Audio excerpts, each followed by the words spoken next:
त्यांच्या स्फूर्तीला अभिवादन करतो. जय जय खात्याची मी उत्तरं दिली. पूर्ण वेळ पक्षाची जबाबदारी सभागृहात ठीक आहे. मी म्हणत नाही असं माझ्यासारखं काम करा, त्यातलं चाराने तरी काही काम करायचा प्रयत्न सगळ्यांनी, कारखान्यातल्या लोकांनी केला पाहिजे, बँकेतल्या लोकांनी केला पाहिजे, शिक्षण संस्थेतल्या लोकांनी केला पाहिजे, पंचायत समितीतल्या लोकांनी केला पाहिजे, राजकीय पदाधिकाऱ्यांनी केला पाहिजे. शेवटी आपल्याला अधिक मजबूत कामात पुढे जायचं, लोकांना आपलं काम दाखवायचं. का बरं आपल्याला लोकांनी 35,000 मतांनी निवडून दिलं 2024ला? आपण जे उपक्रम राबवले, जनता दरबार घेतला, लोकांच्या दारामध्ये आपण गेलो. आता बघा 2 दिवस पूर झाला, मी फोन केला की म्हणलं आपल्या सगळ्या माझ्या ऑफिसला त्या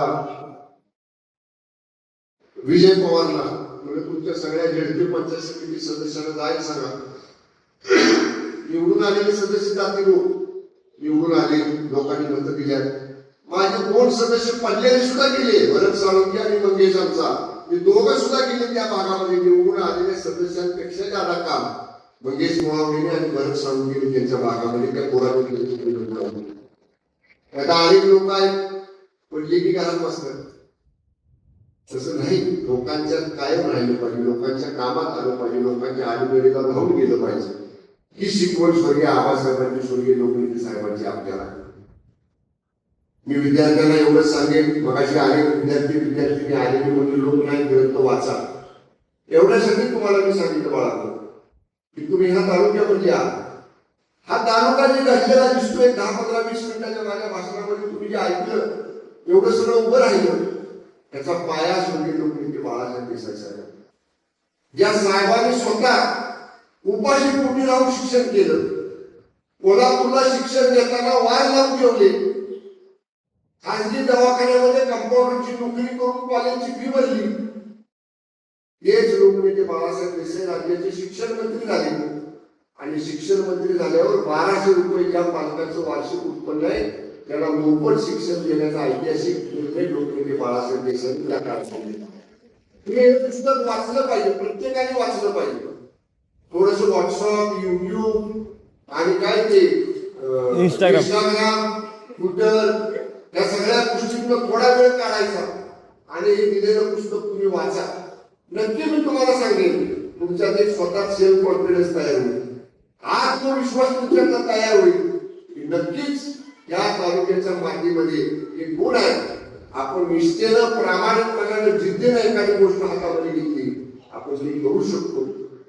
आणि म्हणून अनेक वर्ष 10वीतल्या, 12वीतल्या, ग्रॅज्युएशन मधल्या, ITI मधल्या विद्यार्थ्यांना आपण अशा पद्धतीनं त्यांचा शैक्षणिक गुणगौरव या ठिकाणी करत असतो. ताईसाहेबांच्या नावानं गरीब विद्यार्थ्यांना 6,050 रुपयाची वार्षिक आपण शिष्यवृत्ती देतो. मी आता माहिती मिळवली 719 विद्यार्थ्यांना आजपर्यंत 12वी नंतर 10वी नंतर योजना आहे, ग्रॅज्युएशन पर्यंत आहे का? 10वी का 12वी?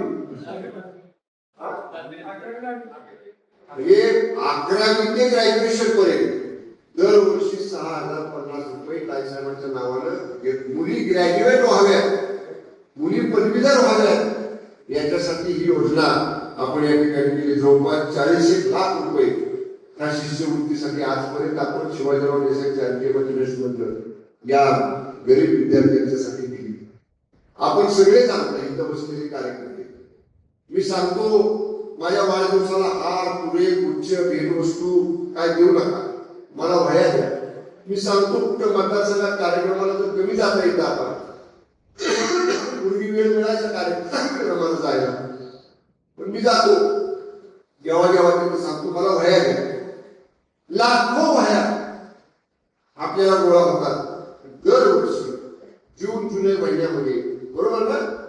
कुणाकडे वह्या वाटत असतं आमच्या विभागात दरवर्षी जून जुलै मध्ये वाटतो ना आपण. आता गेल्या वर्षी बघा, एक दादाने पण आवाहन केलं त्यांच्या वाढदिवसाला वह्या द्या, रवी दादाने पण आवाहन केलं त्यांच्या वाढदिवसाला वह्या द्या, मी पण आवाहन केलं माझ्या वाढदिवसाला वह्या द्या.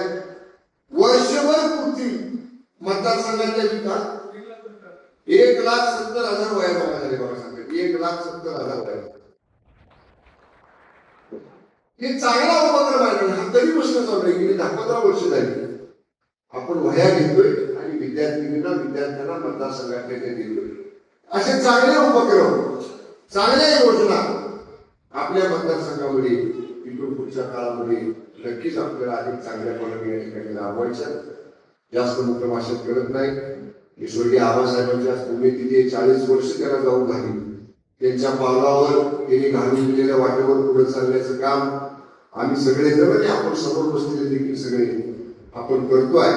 तीच त्याला तरी श्रद्धांजली असणार आहे. जिथं कुठं असतील नक्कीच म्हणतील की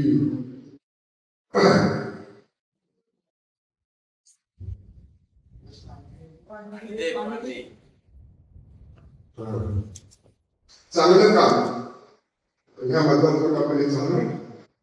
त्यांच्या स्फूर्तीला अभिवादन करतो. जय हिंद, जय भारत.